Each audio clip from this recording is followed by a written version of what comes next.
CEEY, a leading think tank in Mexico, is hosting the Social Mobility Summit 2016.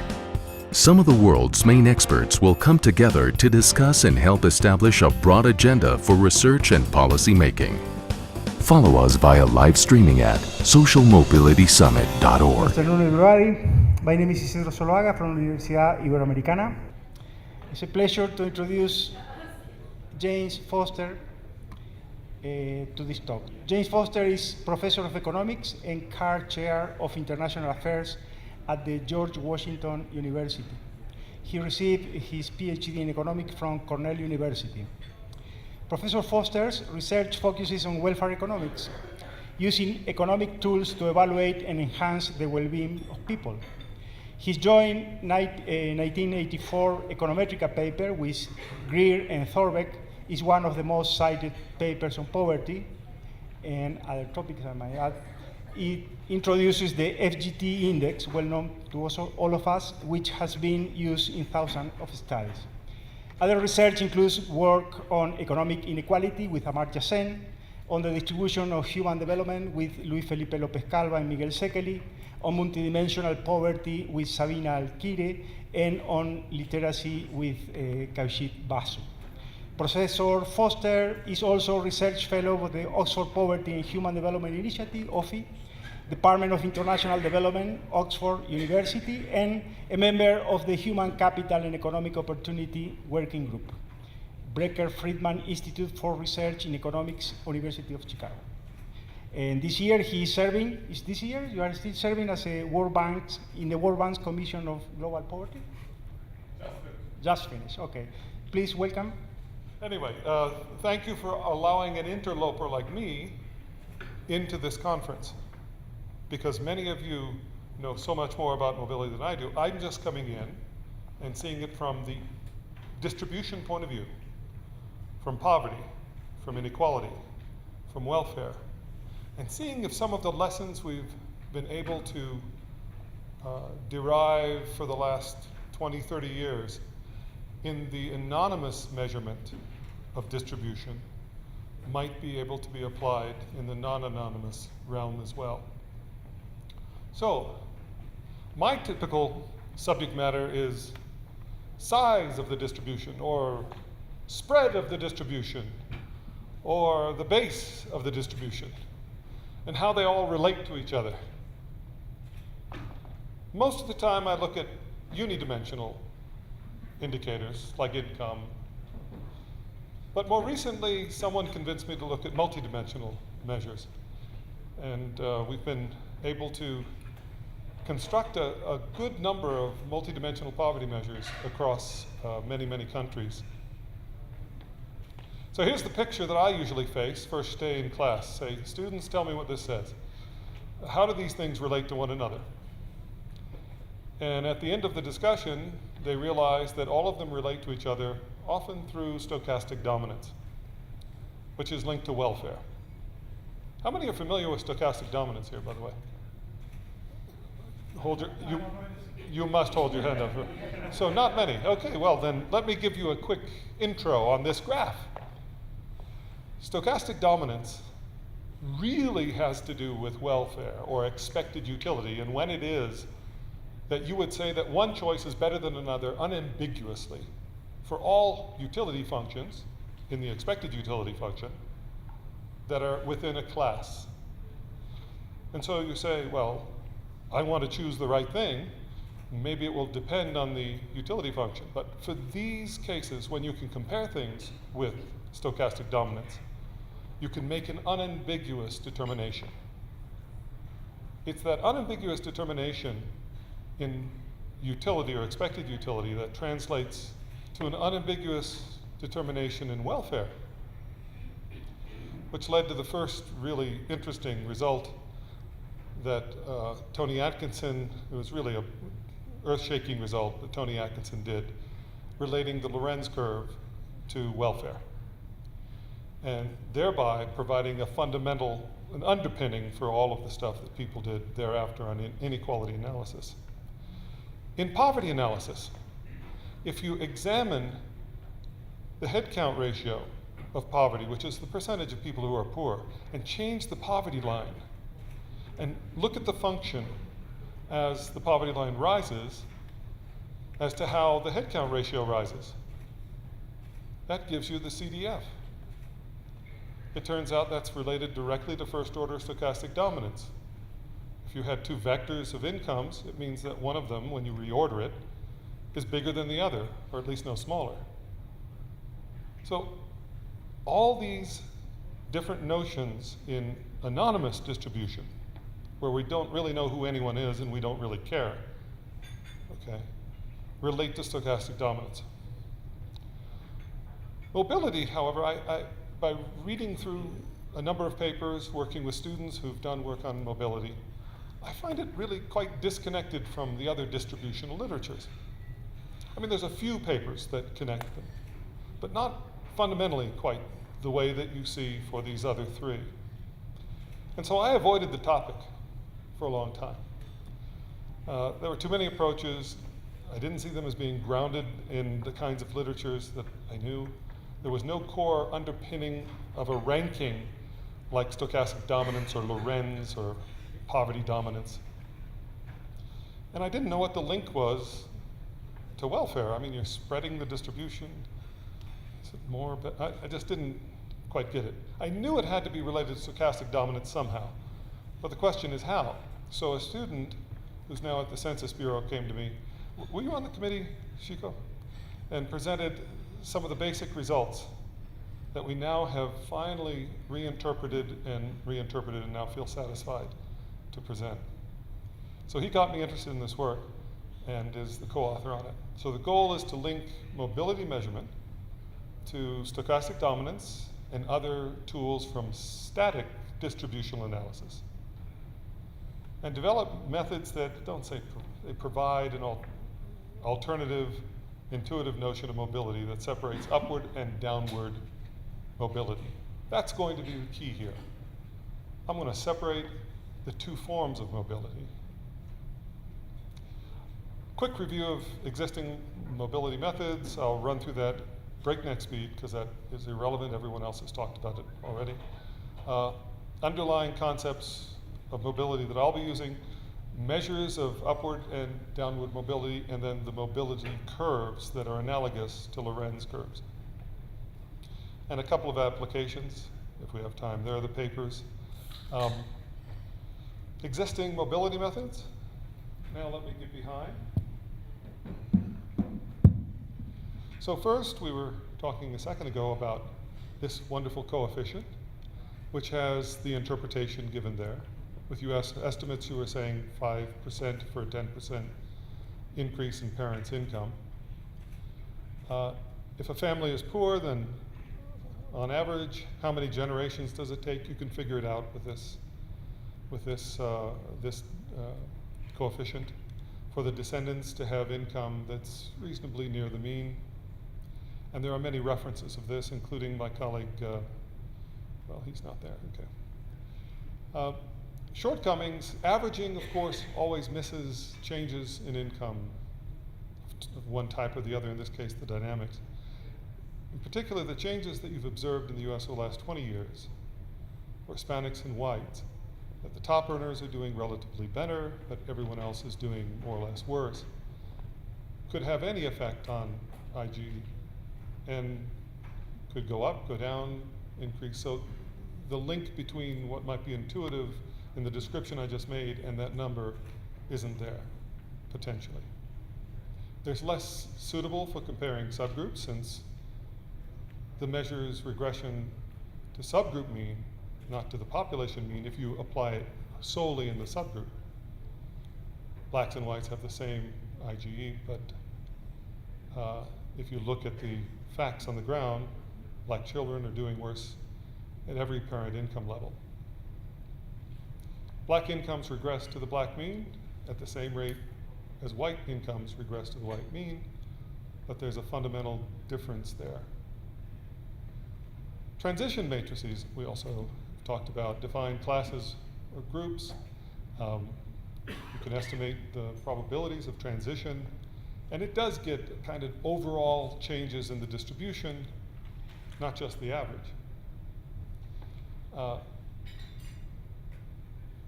It explicitly separates out outcomes of children from poor and wealthy households, and this can be hidden in the average. But the shortcomings are something that we saw, and we've been trying to dispense with in poverty analysis. That it depends on a threshold, and it's an arbitrary threshold. Only movements across the thresholds count as mobility. So important results might be arising because of this.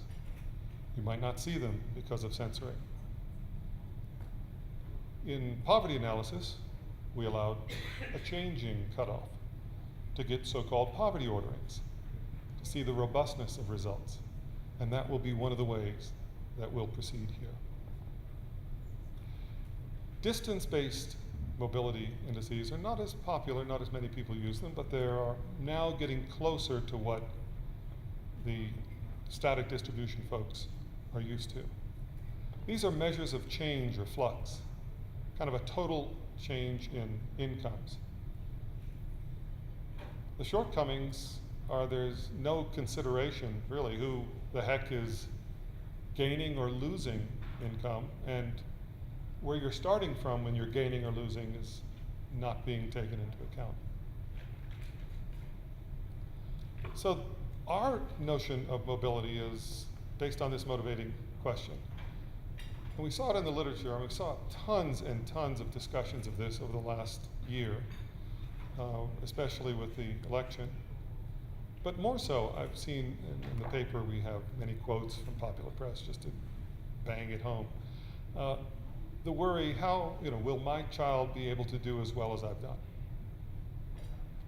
And if so, how much better or how much worse?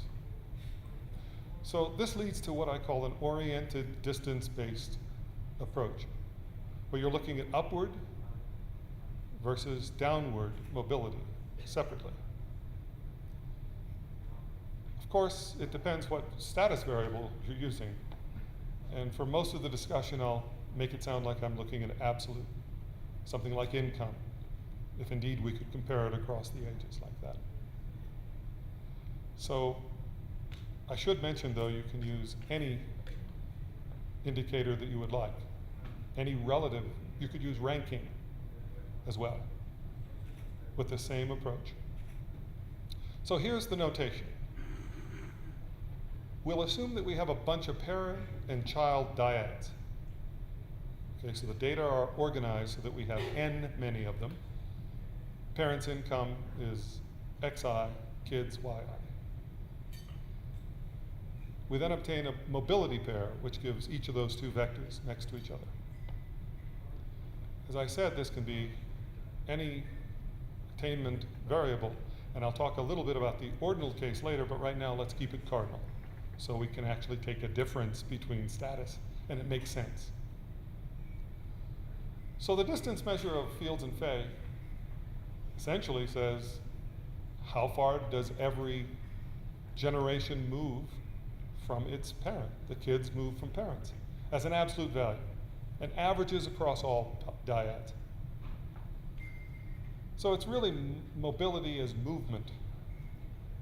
An alternative measure that they provide doesn't use the distance as income, but uses log, which could be justified either in terms of some sort of welfare interpretation, which I'll get back to in a second, or simply a transformation that makes sense. It emphasizes movement at the lower end. In general, you can define a distance measure of mobility using any transformation, V. So V takes the income to another space where we're going to measure distance. And then you'll find the average transformed distances. Okay. The possible properties that V could have are very natural, like in stochastic dominance. You could say that V should increase when the variable underneath V increases.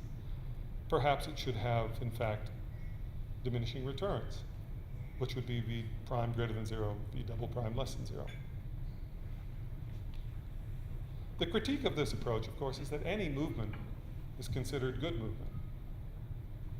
So for example, if you use the basic measure from Fields and Fay, and I'm not sure this example has been fixed, so I want you to look at it and tell me if it's correct, would you please? We have P is equal to XY. P prime, the second pair, is equal to XY prime. And X is 5, 2, 8. 7 is, Y is 7, 6, 8. Y prime is 3, 4, 8. The average distance isn't the same, is it? Or is it?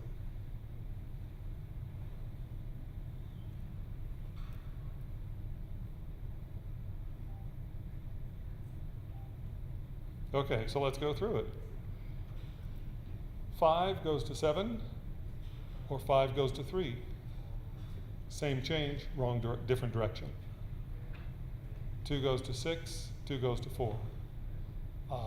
So let's imagine that that's a mistake. It isn't the same. It should be 5, 4, 8, and then 5, 4, 8, and then 3, 2, 8. And you'd notice that you would get exactly the same measure of this flux, even though it was going in the other direction. That's the main point. So there's no distinction between upward and lower mobility. So let's have a look at this is the interlude, guys, to make your afternoon very bright and happy. This is from February 2016. It seems like years ago. Warren Buffett channels Keynes. Of course, American children will be better off than their parents. And went on to say, saying the children today would not live as well as their parents was dead wrong. And then he went on to reply to his shareholders that he's a supporter of Hillary. The babies being born in America today are the luckiest crop. This is an important thing. What he's saying, he's trying to reassure the public that all the scare tactics that were being employed to make everyone feel like the kids, that they're doing bad and the kids would do even worse, wasn't true. So he was trying to tie into that same gut feel that was going on in the nation at the time. All right, so let's have some notation after that comfortable interlude. Set of upward movers is QU. So that's the set of all dyads such that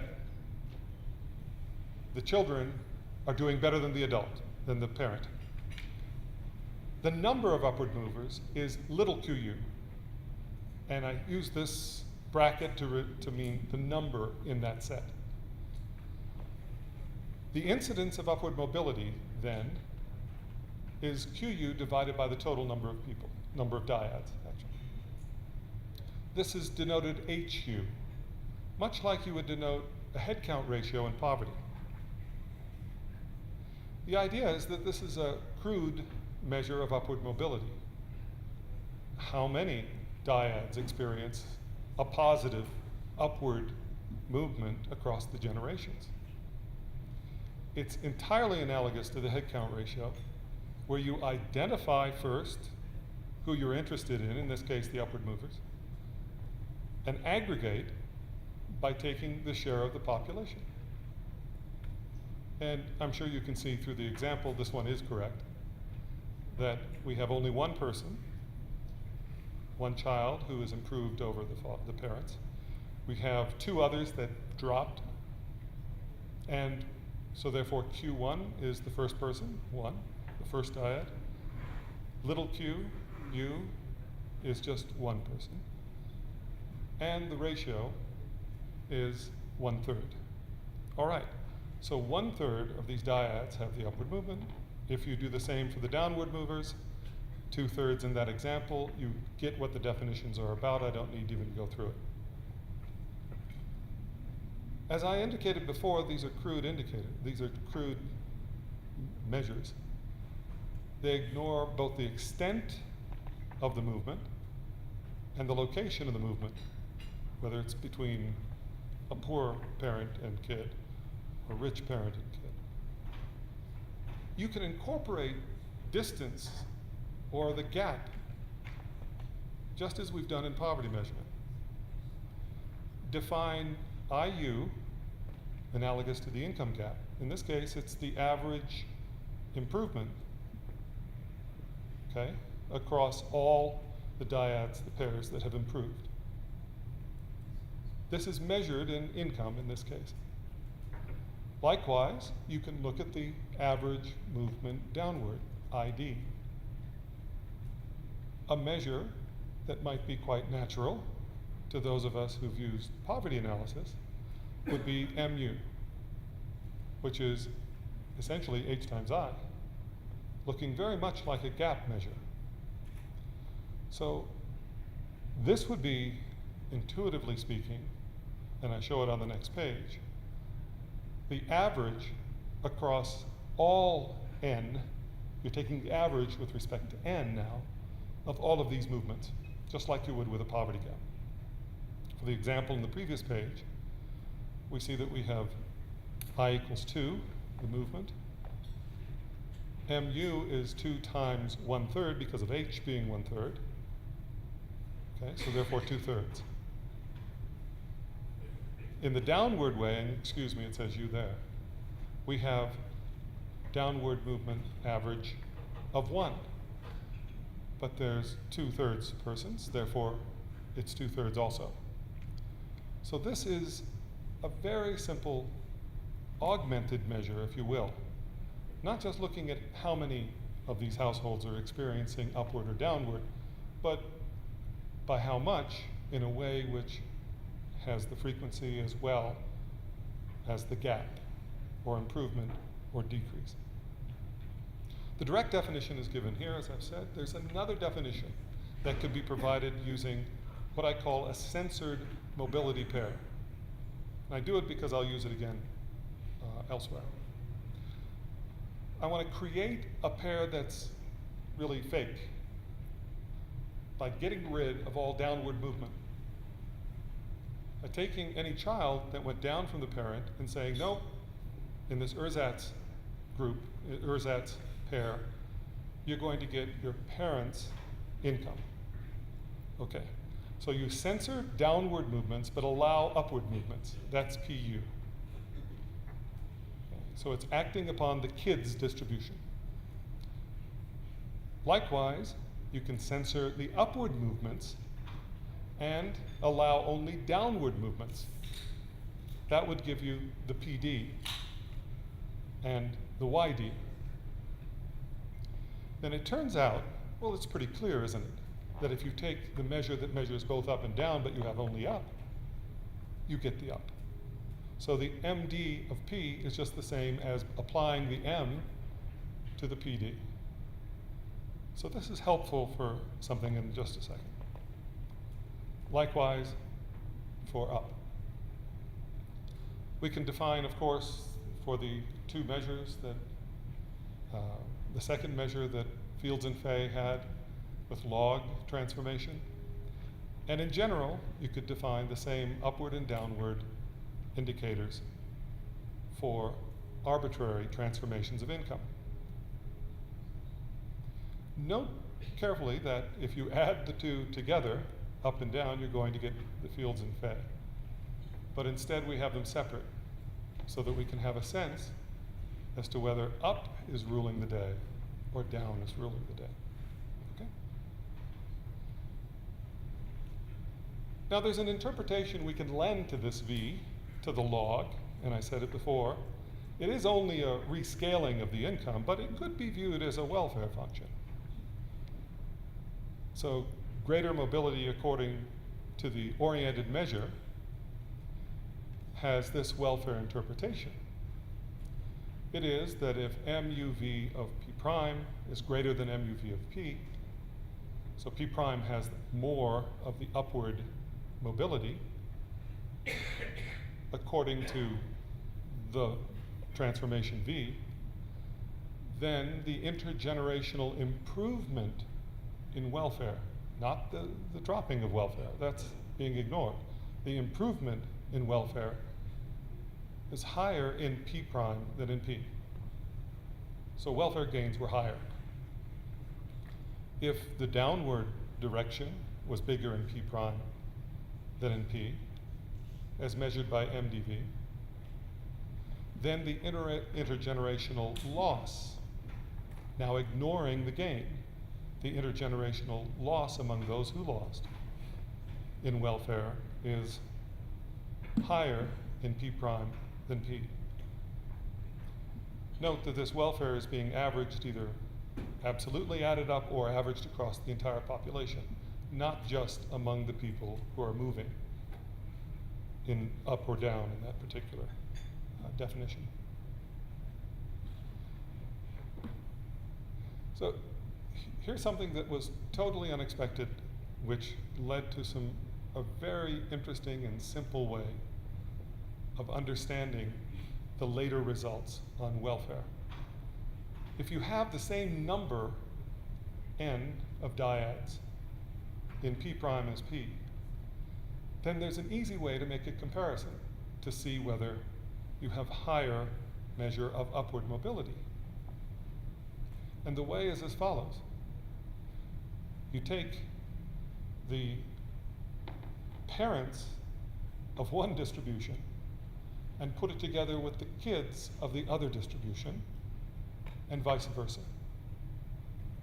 If you have stochastic dominance the first time, well, not stochastic dominance yet, if the aggregate welfare, if you have higher upward mobility, the aggregate welfare in the parents from the second one and the kids from the first one is larger than the other way around. And the idea is this, that you have a bigger, this keeps changing on me. The idea is this, that the movement from parents to kids upward was larger in P prime. So parents either started lower or kids ended up higher. In the other one, it's closer together. And so if you take, so that means that either the kids were lower and the parents were higher. So if you combine the parents with the kids, you get the lower with lower and higher with higher. And if that comparison holds, this is what we find. So there's a link between this upward dominance, this upward increase in the indicator, and aggregate welfare. So there's clearly results that also hold for downward. Now, these are the measures. They're very simple measures that have been constructed here, just to get a sense of what's happening with these pairs.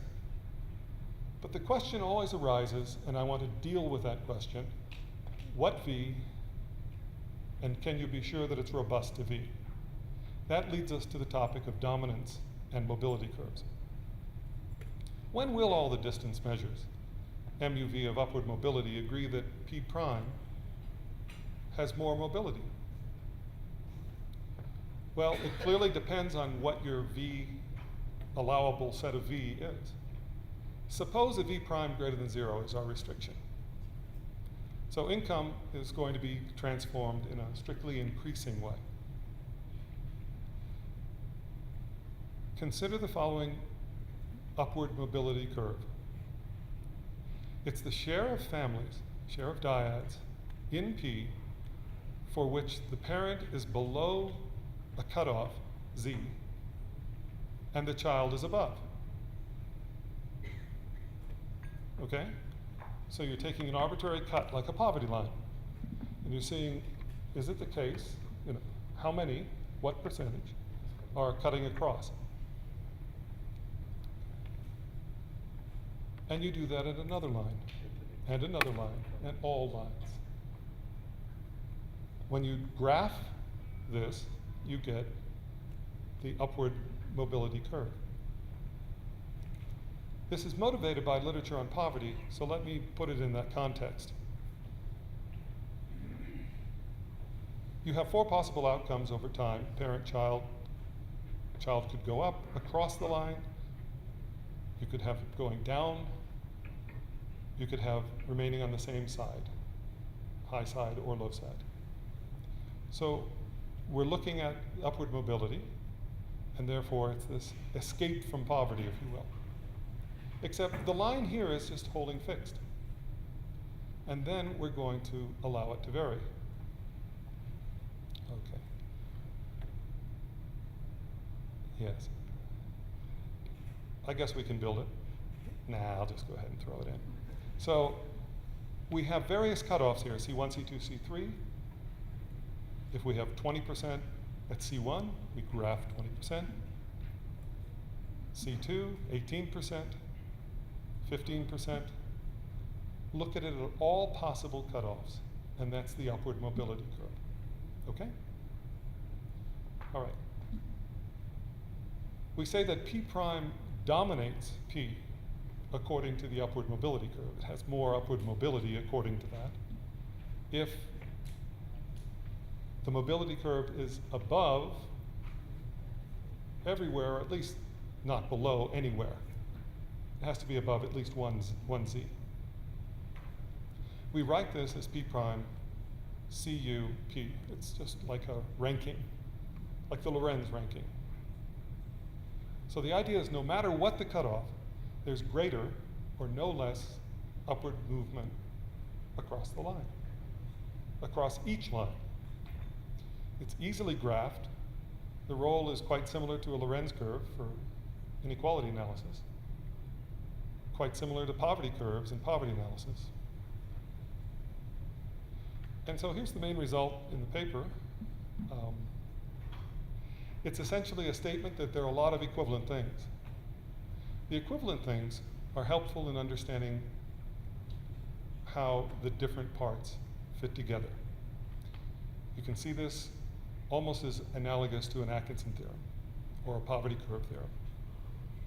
So the first one is that the mobility curve for P prime dominates the upward mobility curve for P.